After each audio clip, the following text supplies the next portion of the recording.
A Homer Hour, and that means we're supposed to take questions or calls. Nah, I got too many things to ask him. Sorry, you lose. When it's the Bryan Bulaga Homer Hour, that means I get to ask the question. It is the Bryan Bulaga Unless Homer you Hour. have something that means that you want to bring up. It is take Masters time. Nah, Have you I got ever too many been to things Augusta? ask him. Sorry, you lose. When it's the I've never Bryan been. Bulaga It's a Homer bucket Hour, list. that means It's a I bucket get list. to I ask just the haven't. question. I haven't had the opportunity. Unless you It looks amazing on TV, but bring up. It is I've never gotten the offer. Have you ever been to I had Augusta? somebody who gave me a chance. I've never been. And, It's a bucket list. the year was It's a bucket list. 2012 and I said you haven't need had to the check with your opportunity. family. I have a ticket for It Sunday. looks I said, no, I amazing don't. on TV, but You know what I mean? I'm going. I've You just never hold gotten that the ticket. offer. You don't give it to anybody. I He had said, but somebody who it's gave me a Easter chance. Sunday. I know you're spiritual. I The go, year was 2012, I'm in. Just don't give it. and said you need to I check go, with your I family. check. have There'll a be an ticket Easter for next Sunday. year, I said, then no, the I year don't. after that, You know then what the I mean? year I'm after going. that. You just And hold that ticket. You don't give it to better. anybody. It's better than it's you think Easter it is. Sunday. So I know here's you're what you have spiritual. to do. You have to I call go, Aaron Rodgers. I'm in. Just Rodgers don't give can it get you I to go, Augusta. I checked. There'll be an Easter And you next can tell year, him, then the year Homer after that, said, then the year after I that. should call And you. It's better. Yeah, It's he's better played than there you a few think it times. is. He's So, told us here's what stories you have about to it. do. Yes. You have to call Aaron And do you Rodgers. know why he's Rodgers played there can 2 get times? you to Augusta. And you Well, can tell I'm No, fairly it's a certain short because answer. I should Homer. call you. Homer. Yeah, You don't he's need played to there a know few the times. He's told us specifics, stories but about yes, it. Homer. Yes. I don't know It the is. other And do you know times. why he's So played when you there 2 call times? and say, Homer I'm says, fairly certain because you answer. owe me Homer. to get me Homer. on at Augusta. Oh, it's you. You I've don't never need to know played the there, specifics, but he yes, played there Homer. because of me. I don't know The the other specifics are times. not important. So when you call So, and say, in order to thank Homer me, says, he's to get you on owe me and Oh, use those me exact okay. words. at Augusta. All I've right. never He won't played there. dispute it, That's- but I don't he played think. there because of me. The I don't know specifics how are they've not never been able important. to. There's so many So, different in order holes. to thank And again, me, I've never played it, he's but to get I you walked it on. the day I was there for the tournament. Oh, The okay. like 10 is like All right. a roller All right. coaster That's from the Suited, top to the I don't bottom. think. And they just that's what somehow everyone they says. can't. And It just he may have it played shouldn't there be more that than hard. twice. So he may have played. Yeah. I mean, I would think he could play there all the time, as well as he knows Andy North and different people. But you have to promise me that you will get in touch with Rodgers, because you need to give him a lot of time. Oh, It's yeah. not something to be done right away. But he owes me, and he's going to repay me by getting you on at Augusta. Okay. And if not, That's tell him. I don't know what I can threaten to do to him. But I don't think I'll have to. I think I expect him to say to you, okay, give me time. There you have it. That's very interesting. I would never, obviously you have connections that run deep, right? Like you get I deep had no connections. connections. I had a weird connection, and it was a thank you for all the money he raised for the MAC Fund. And Okay. someone had told me he had never played there. I mean, I don't know how many times he's played there since, but you need to give him a year, I think, to be fair. You could say Homer said he wants it done in 2 weeks, but you would just laugh at that. Now we can move on to that. But yes, and I would tell this to people who don't even know what golf is. If you ever get the chance to go there, you should go there. You cannot believe whatever you see on TV, it's better than that. You know what blows me away about that, and it kind of goes back to really what Wildy kind of goes off about, what he always goes off about with stadiums and prices in the NFL, is how cheap everything is there to buy. Like I'm not talking about merchandise, I'm talking about food. Like you see the food prices every year, they come out with the concession stand prices, and how a beer is like $3 and a sandwich is like $2. I mean, that's phenomenal. Like there's no other events that do that besides there. And like to me, that's kind of like what separates that event from all the other ones, and kind of adds to the mystique of the Masters, is they just do things differently there. The very short commercials, they only have like IBM, AT&T, and Mercedes, so you only get 3 commercials and then right back to the action. It's like a really it's a cool deal. And this is one of the majors I always look forward to. Like this one and probably the Open are the two that I really look forward to. And you should go to any. I would assume, and I've never done it, but I would think that it would probably be fun to go watch the Open Championship wherever they're holding it, because it seems as it's just people are just walking around all over the place. But then you gotta get over. You gotta take the flight. But I would any of them. But the Masters isn't even about the event. I mean, it'd be love to go there. During the tournament. But it's just. And the other part they cannot explain is how hilly it is. I don't know how they've never been able to. So many different holes. And again, I've never played it, but I walked it the day I was there for the tournament. The like 10 is like a roller coaster from the top to the bottom.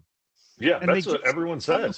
They can't. It shouldn't be that hard to show the hills and how that affects various holes. And because it's a hilly course, and you'd have no way of knowing that watching it on TV. I just don't know why there's like a couple that you can tell, right? Like some of the par fives, you can see that they're like downhill, but besides that, it's or some of them are uphill, but besides that, it's very hard to see how like undulated and up and down it is. I mean, they don't do it justice, I don't think. Like you said, like it's hard to tell, like it really is. But everyone says that goes there, that it is so hilly and up and down, and that if it rains, it's hard to walk it, man. It's a little treacherous if it gets wet. And you can see how when players get older, that's an issue. They never say that. The hardest walk I think in golf is Erin Hills.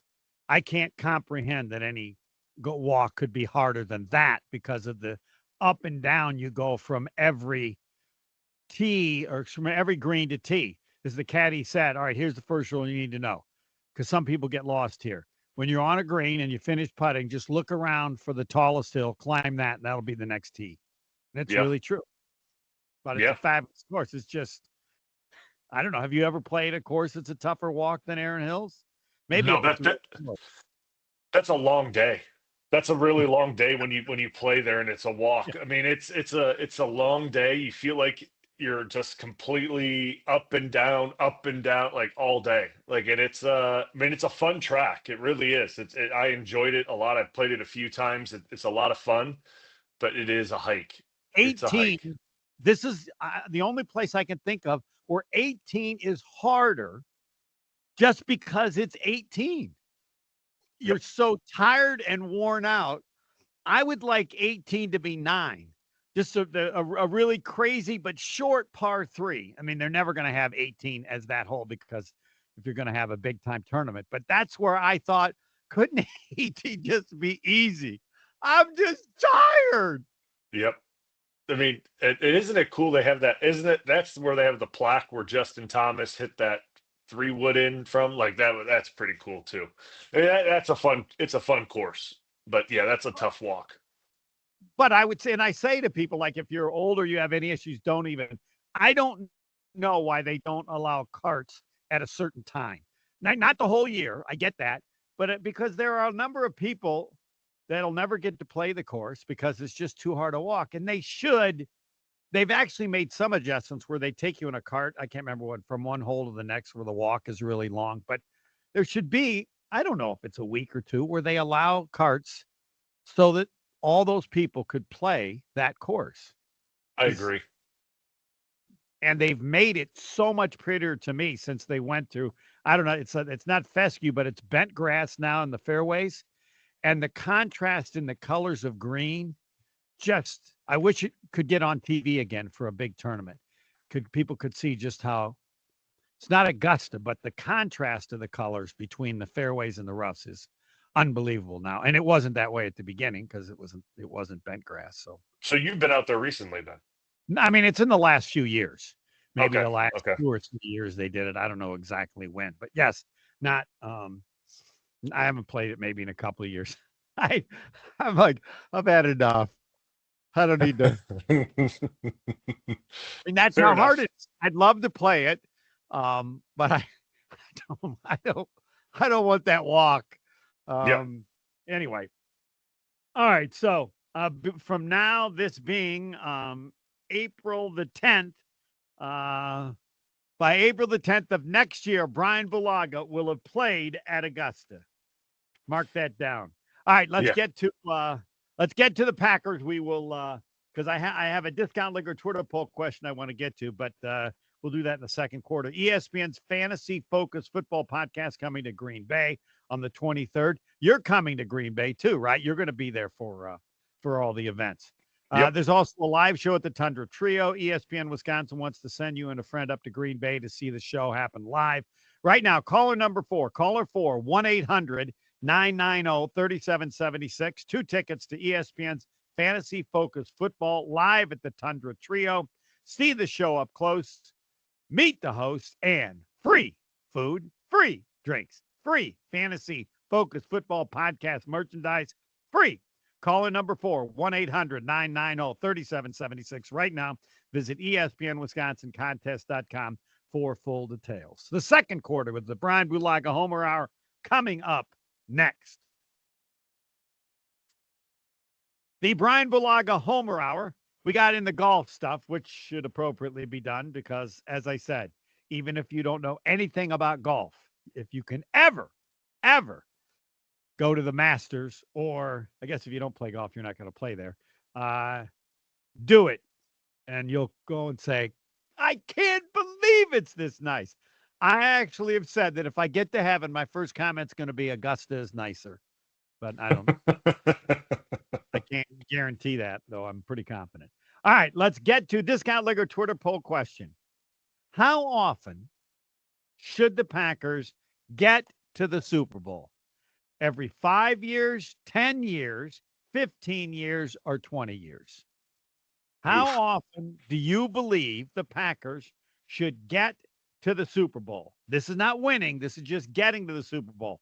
5, every 10, every 15, every 20 years. And now to Bryan Bulaga. Yes, sir? I think every 10 years is a reasonable goal. I think 10 years is a reasonable goal. I mean, in my time there, I thought we should have been every 5. Like, you know what I mean? Like in my time there, personally, I thought we should have been there every 2 years. Like that's how I felt the team we had. We should have been there almost every other year, if not close to it. Just never worked out that way. But I think a reasonable goal right now is every 10 years, right? Like in the path that the team has gone on since we were there in 2010. I mean, we're due, right? Like you see what we're coming up on. I mean, it's been a while. So like the team is due. But I think 10 years is reasonable, right? Like I think if you get into 5, sure, that could be a very lofty goal. Every 5 years we want to be in the Super Bowl. I think that's every big team's goal, like every major franchise. That's the Packers, that's the Chiefs, that's now the Eagles, that's all those teams, right? They all want to be in the Super Bowl every year. But a reasonable goal now as a fan, every 10 years, I think is a good benchmark, in my opinion. And I want to say I'm in your club. See, I want you to go first because there's a risk of you joining my clubs in terms of what everybody might think. So now, and I would say this, hearing from you there, if you have an MVP quarterback, then it should be every 5 years. Yeah. And the reason I say that is because it's not that you feel like you have an MVP quarterback, but if your quarterback has won the award, that means from that point on, you certainly have an edge at the best position. And then I would say every 5 years. And I think that's kind of what you said, but then you also see the rest of your team and everything about it. And I don't think anybody disagrees with you when you say every 5, or there was a stretch where I assume you thought you had a chance every year to go to the Super Bowl. And it's not like because I'm on this team. If you asked anybody who's not on the team or asked players on other teams, they would have probably agreed. Yeah. I think so. I mean, I think if you ask people, obviously on our team, but I think league wide in those years, if you would have asked them or polled them going into the season or going into the following, in that offseason, like, hey, who do you think the front runners are? We would have been up there. You know what I mean? And You're, that's just, you're a player. yeah, exactly. And that's just based on the team we had, the guys we had, and obviously the quarterback, right? Like, I mean, you have all those, um, you have that combination and you feel really good about your team. And uh, we kind of got into this Monday about, free agents. And I got into it yesterday with Wildy about free agents. And that's the big topic right now is free agents. And did we do enough? And the thing is, it's like, when you have the quarterback, you don't have to add as many pieces every single year, right? You have that centerpiece already there. And you just, whether that's through the draft or whether that's maybe dipping into free agency every now and again, you just add a little bit here and there to see if that gets you over the edge, right? Like, and that's kind of the way you go about it when you have those type of MVP type quarterbacks. And that's why with Aaron, we always felt that way, that we just needed a little, maybe a little something extra and we could get there. And that's why we always felt that way when we got into the postseason. And I think that's why right now, I think a lot of fans with this current team, while this team is loaded with talent, like I really believe that. I think this current roster has a bunch of talent, a lot of really good players. Jordan Love doesn't have that MVP tag to him yet, right? He doesn't have that same, aura to him that Aaron had when he was in Green Bay, where you knew you were going to get exactly what you were going to get every time he stepped on the field. And until Jordan shows that and provides that, that brings a level of confidence to the fan base that, okay, we don't got to go out and spend, $100 million on free agents and bring in these huge pieces to help support Jordan. Jordan's going to support the rest of the team, right? And that's kind of what we're waiting for Jordan to do, is take that step. And once he takes that step, which I think could come this year, once he takes that step, this team can take off because a lot of these pieces are in place, right? A lot of these big name free agents are in here right now. And if he's able to take that step while he's under this massive deal, while these free agents are here, man, it could look really good.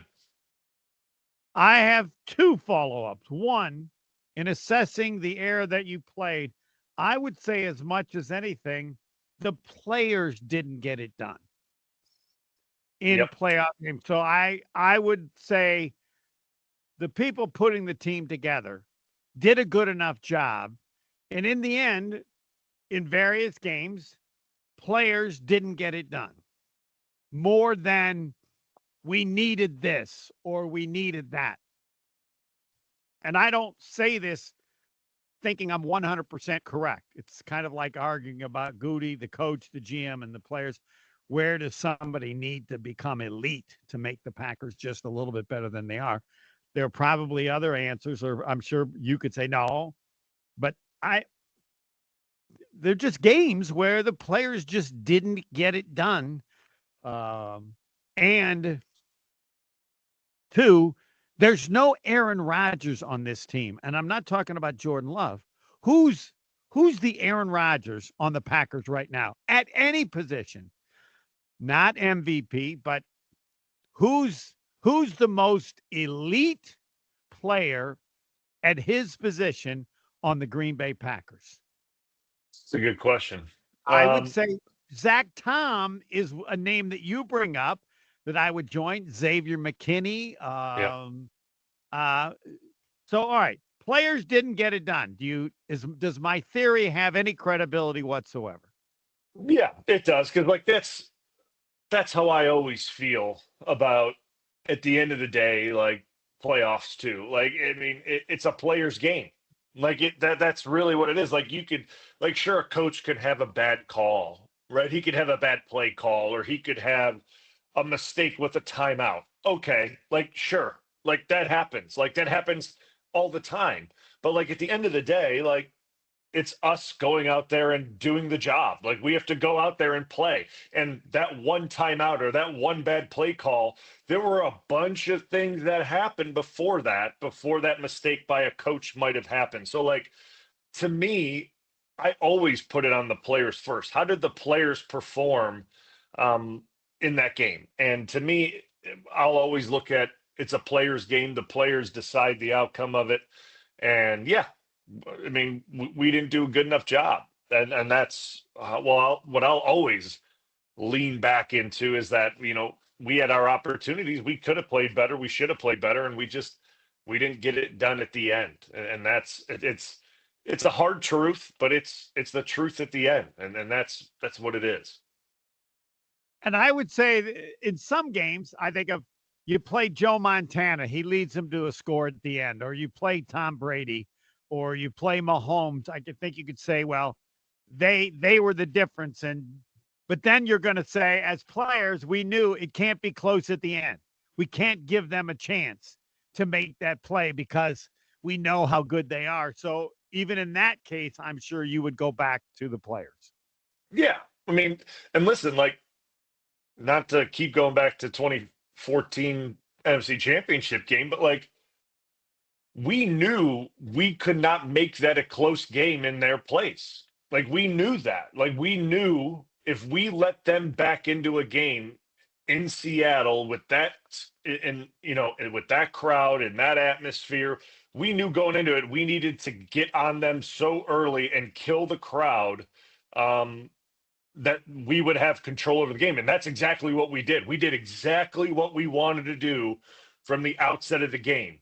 And we slowly lost control of it. And we slowly let the crowd and their energy back into that stadium.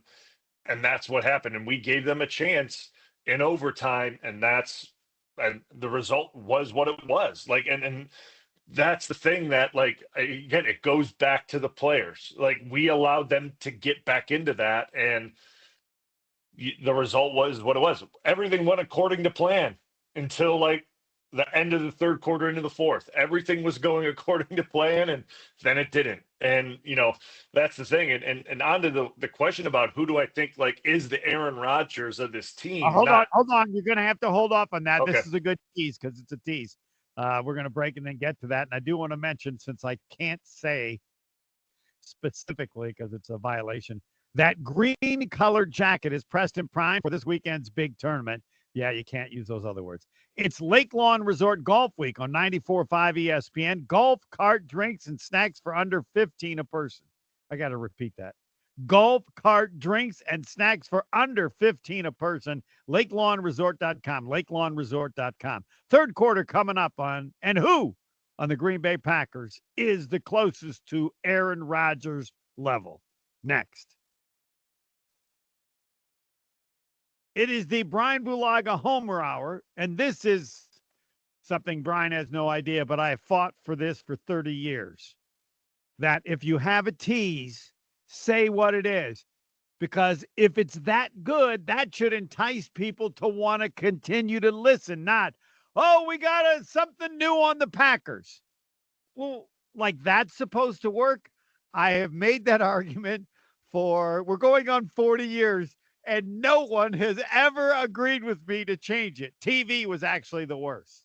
Coming up, the Packers. Well, no, tell them what it is. And if you're scared to tell them what it is, this is a made-up joke. You're using people and trying to get them to watch or listen when you don't have something, but you're trying to convince them that you have something. I love it. Who's the closest to Aaron Rodgers on the Packers at that level of player? And now, the third quarter of the Bryan Bulaga Hour with Homer.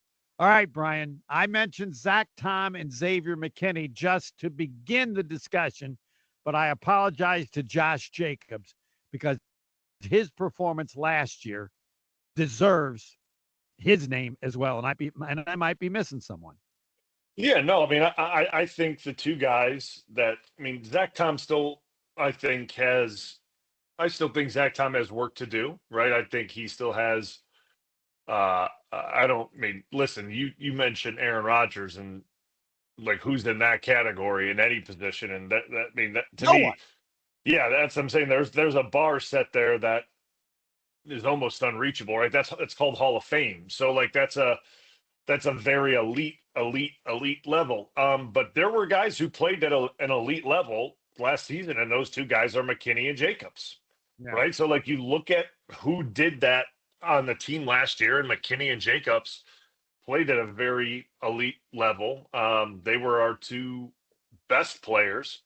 So if I had to say the two guys that like, I'm not going to put them in an Aaron Rodgers category, but played at an elite level, it would be those two guys. And like the thing is, like I expect them to continue to play that way, right? Like, and I'm not saying Yeah. like Jacobs, for example, like to say that he's going to continue to rush for that many yards every year. Now that's a difficult one to predict. Um, you know, do I expect him to get over 1,000 this year? Absolutely. I expect him to hit over 1,000. Absolutely. But like, it's hard to predict backs because hey, there's a chance our offense again kind of starts to shift back towards going through Jordan Love again, right? Like he's may start throwing the ball a lot more, be more successful that way. So you just don't know. But I do think McKinney is going to be the same guy. He's going to be the exact same guy. He's going to be even better. So Let me ask you about McKinney for a second, because is it possible that to have another good year would mean that his stats won't be as good, but you would know or people would know based on what other teams do offensively to avoid McKinney? Am I correct that in your prep for games, you learned better than anybody who was best on the defense based on the offensive game plan that your people set up?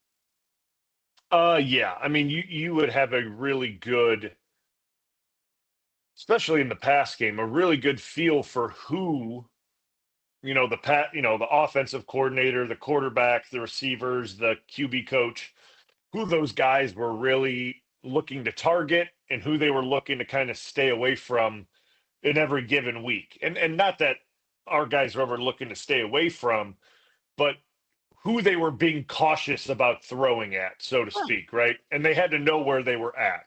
And that's kind of what McKinney's going to get this season a bunch. They're going to be very, very aware of where he is on the field at all times, and that's going to be something that Halfley now has to keep in mind about how he's moving him around, where he's placing him, disguising him well, and getting him in positions that it's not predictable, right? So showing him in new looks and changing up, where he is on the field so that offensive coordinators can't always predict where he's at. And to me, I think Halfley's going to do a good job at that because I think he's a smart coach. So, but I still think what McKinney does so well is that he tracks and can cover ground so well when the ball's in the air. Like the ball gets thrown downfield and he's able to cover so much ground and get underneath these deep balls that, like, sure, you can try to throw away from him, but he's able to cover so much grass and make a play on the ball that it's hard to throw away from that. So while yeah, there's going to be adjustments from offenses, he's also just that kind of athlete that he's going to make plays solely based on his ball skills and him being able to read the game so well and his smarts, right? Like he's a very smart player. You can see it, how he reads the game, and that's not going to change. I will admit that I said that about McKinney because I will always remember when the Packers lost in the Super Bowl to Denver that Shanahan said, offensively, our number one job on every play was to know where Leroy Butler was. That they used certain plays because they anticipated with that play, Butler would be a certain place. And my answer and thought was, I don't care how good they said Reggie White was at that point in his career. The Denver Broncos basically said the most important play for us to do what we want to do, the most important thing is to know where Leroy Butler is. And I don't know if you ever had situations where, and I don't even know that they said that. My guess is it was never said in the meeting. He just was giving them the game plan, and it all had to do with his ability to know or think he knew where Butler would be. Well, the thing is, too, like, as good as obviously Reggie White was and the the game record that the guy was, um, you could isolate him, right? Like you could take him out of a play simply by not running at him. So like if in the Shanahan scheme, LaFleur runs it right now. So it's very easy to isolate defensive ends and run away from them and backside man block them and kind of take them out of a play. Safeties are a little bit different, especially box safeties, right? You have to really account for them and make sure you understand where they're at on the field, because good box safeties and guys that make plays on the ball like Leroy Butler and guys like that, and like McKinney and guys that come down in there and they're very physical and they make plays. You have to account for them, because a lot of the times linemen, we're counting guys in the box for our blocking assignment, and those safeties become free hitters, right? Right, they're free guys in the box, and we can't account for them, and they make plays. So does not shock me at all that Shanahan would say we had to account for him every single play. This is the Bryan Bulaga Homer Hour. Again, not saying somebody's an MVP, but it's looking at the Packer team and who's most likely to be the person that you'd say is a field tilter that makes the Packers better and has that level that it's necessary to get all the way to or win the Super Bowl. And yeah, I think you mentioned Josh Jacobs. I think it's fair to assume and believe that he's going to do as well. Maybe he'll catch more passes and then he won't run as much. But I'm going to be shocked if he isn't the focal point of the offense, or you can explain this better than I even understand it, that will you be able to see a difference or notice right away that he's the first option, or he's very important even if they don't run? How will you analyze and watch the offense next year to see the importance of Jacobs compared to what you saw this year?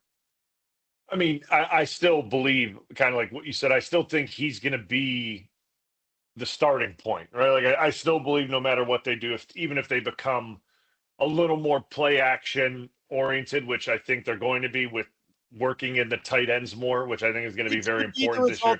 Him, right? I mean, the more play action you would say is what you said this they have to do because of him. Yes. Right?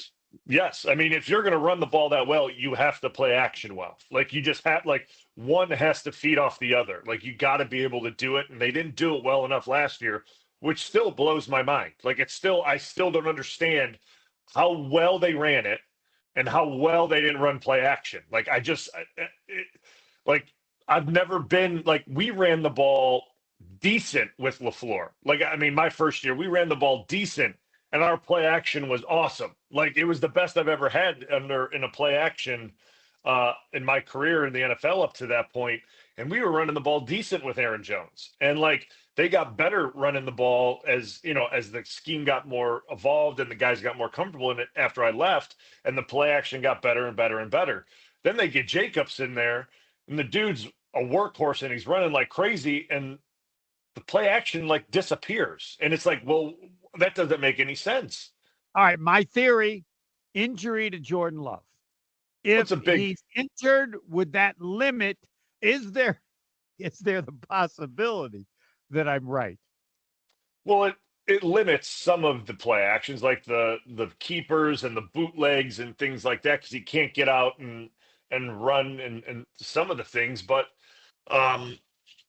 there's some, like I've mentioned this before, some of it has to do with the schematics of the runs that Jacobs likes. Like he likes duo and downhill runs. Like it's the play action to that run is difficult to sell and make it look like, it's just difficult. Like, and once you do it once or twice, the defense is able to feel that, and they're able to read it really quick. It's not as it's not as believable as when you're running hard zone play action and the teams are buying it. Like it's So a lot different. how do you resolve that part of it this year, or can you not? You can do it. You got to get Jacobs comfortable doing it. Like that's just what it is. Like you got, and I'm not saying you take away running what he likes to run, but you got to make him comfortable running those types of things as well. You got to show defenses him running hard outside zone and even inside zone stretch, not just straight downhill duo. You got to show defenses these other things and get him comfortable in that so that you can run the play action off of that. Because I still think Jacobs can run those types of schemes. I think he's that good. I think he can run every scheme. He can run power, he can run duo, he can run stretch, he can run them all. They just got to get him comfortable in it so he can sell it and not only just sell it in the play action, but also be very successful in it when the ball's in his hands.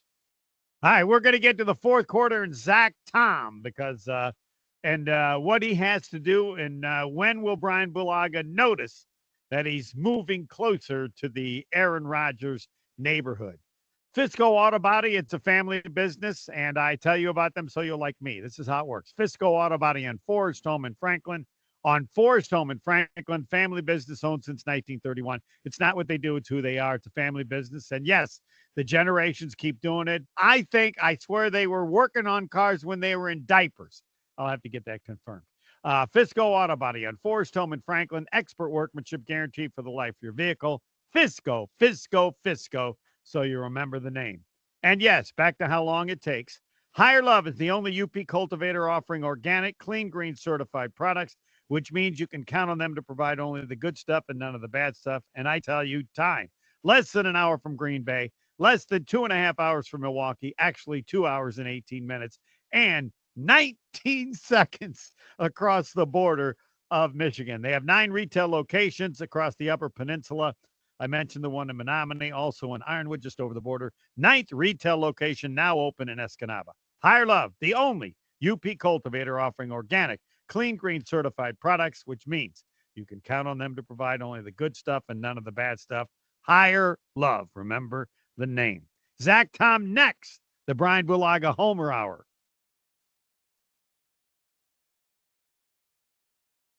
The fourth quarter, the Bryan Bulaga Homer Hour. Love talking about Zach Tom as I try to learn about the offensive line. He's good. He can get even better. All right, Bryan, when will you say will it be based on what you see the Packers do offensively, or will it be just watching Zach Tom to know if he's improving as you, I know, expect him to?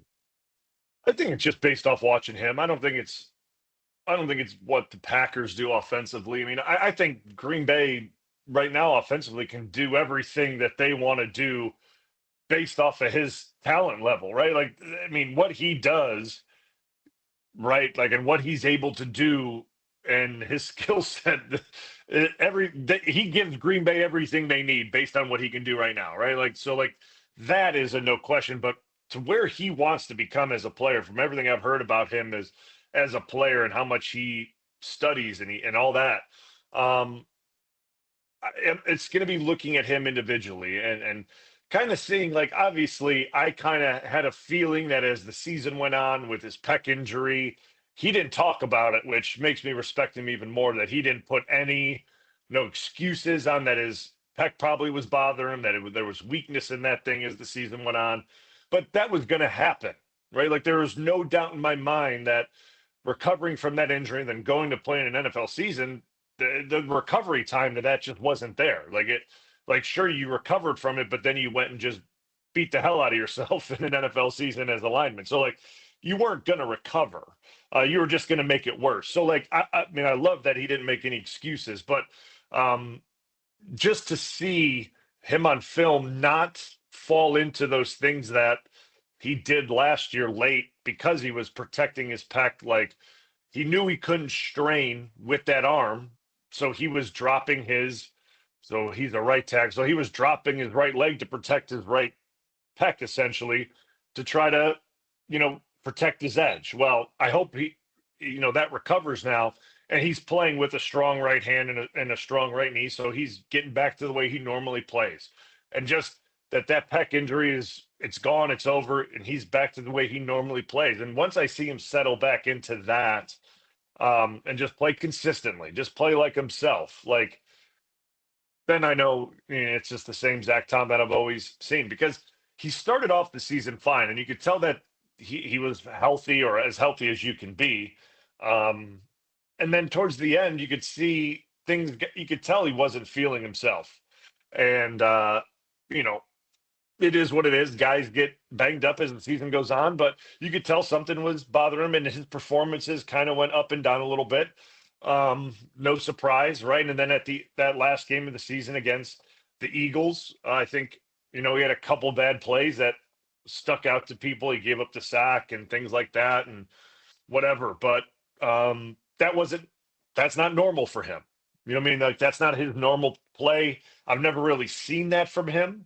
That's why I knew something was going on with him. Like, that doesn't really look like the type of player that I've seen on tape from him. So just getting back to the basics for him, playing like he normally does. Once he gets back to that, I know he can start improving the way he wants to be, and he can build off, the guy that he usually is, to become where he wants to be. And that's going to end up being one of the highest paid right tackles. And then where he goes from there, that's up to him. Now we get to the rest of the offensive line, and I have said this before. If I have advice to people on anything, it's never go by what people say, go by what they do. I mean, you can be aware of what they say, but follow what they do. You have alluded to this, Jason Wilde has. What the Packers have done makes you believe that in the offensive line, they want to be better up the middle. They believe they're better now at center with Jenkins, and clearly they have to believe they're better at guard, or they wouldn't have paid that kind of money to bring someone in. Is that what you see, or do you wait and have to watch when they play? Because I know you thought better of the center sometimes than it's like the Packers did. So, one, do those moves, they can also be a financial thing, but seems to me their actions say they wanted to change center, guard, correct? Oh, yeah. Listen, just because I thought that Myers played better does not mean that they didn't think they could get better, right? Like, right. So, like, I don't want to get that confused. I thought Myers played better than he had, but the moves that they made, to them, they believe that is making them a much better team. Now, I don't disagree that doesn't improve them. I don't know enough about the free agent guard to say, yes, 100% that makes them way better. I know moving Elton to center, Elton can play center, and he's going to be just fine at center. Like, Elton's going to be good at center. He's going to be fine. But I don't know what happened to left guard now, because I've never seen this guy play. I've seen Elton play left guard. I know Elton plays left guard at a very high level. So, like, you move one guy to center, and I don't know what the replacement at left guard looks like, because I just don't know enough about him. So that's the question that I'm going to have to just wait and see once they start playing real live games, and then I can answer that. But in Green Bay's eyes, in Goody and those guys, they believe they got much better in the core of that offensive line. And I got to take them for what it's worth, right? Like, that's what they believe. So you don't pay someone that much money if you don't have that type of belief. Does that mean the running game will be better? Does that mean I don't know what it means. Does it mean you'll just run the plays that you had better than what you did before? If they're better because of the two changes, what will that mean as far as the offense? Well, I think it's obviously for run game, but I think it's also for the interior of the pocket during pass protection as well. Oh, so when you move up, yes, you're right. Yeah, so it's to keep the integrity of that front line of that pocket firm, so that Jordan Love has room to step up into the pocket, and the pocket isn't collapsing towards him, right? And I think that's what their main goal is to keep a firm pocket up the middle. Obviously they have tackles that can get the job done in Zach Tom, and and Walker's shown it, obviously, that he can get the job done as well. But if you can have your interior three really hold a tight, firm wall in front of the quarterback that he can push up into that line of scrimmage and deliver a ball, and your tackles can keep DNs high and wide and create width, your quarterback can just, he can move where he wants to move and he has time and space. So that's the idea. Obviously, the run game is very vital. And this guy comes from San Francisco, this guard, so he's very familiar with the scheme. So that shouldn't be an issue. So it's those two things mixed. But uh, when you make interior moves, that means the middle three. To me, it is a run game, obviously, but also the integrity of the pocket for the quarterback to step up into. This, I don't know if it's connected, but I'm just assuming we're going to see Jordan Love run. I don't know if it's a great deal more. What will you look for? Because I'm holding on to the fact that he was just hurt last year and it prevented him from being what he can be. And I think part of that is the ability is to be athletic and run. And I'm not saying he becomes, I've probably oversold it, as people have told me, look at the stats from a couple of years ago. But I expect to see more of that. And I don't know if this helps him, because now if he's forced to step up in the pocket, he's going to have more time and then also be able to maneuver or run if he has to. Am I making that up? No, I mean, I think if he's, I mean, I'm not saying that he's running like Lamar Jackson or, who's another good running quarterback in the league or who moves around good. But last year, the injury clearly hampered his ability to move and escape and run the way he did the year prior and just get those easy first downs or get 8 or 9 yards and get out of the pocket. Like, it wasn't something he did. So, yeah, I mean, I expect him to be able to do those things this year. And no one's asking him to run 30 yards downfield, right? Like, no one's asking him to do that. Like, it's just simple. Hey, if there's a lane to go get 6 yards, 7 yards, get a first down, move the chains, and let's move on, right? Like, and that's the simple things that he really wasn't able to do because of the knee, and then it was the groin, and whatever it may be. Like, I don't blame him. I wouldn't be running if those were my issues either. So, like, it is what it is. But hopefully those things are in the past. And yeah, now that he's healthier, he's able to move better. And if those opportunities are there, he takes them and he feels really good taking them. We have run out of time for this edition of the Bryan Bulaga Homer Hour, except for a final question, which allows you to say, I called it. And if you don't, no one's going to remember anyway. And that is, who will win the Masters? I'm taking Scotty Scheffler again. Oh, going out on the trunk, huh? Yeah. All right. Well, who do you like? I like the guy Newman. Well, I don't even know his first name. He's on the Live Tour. Oh, Joaquin. Yeah. Yes.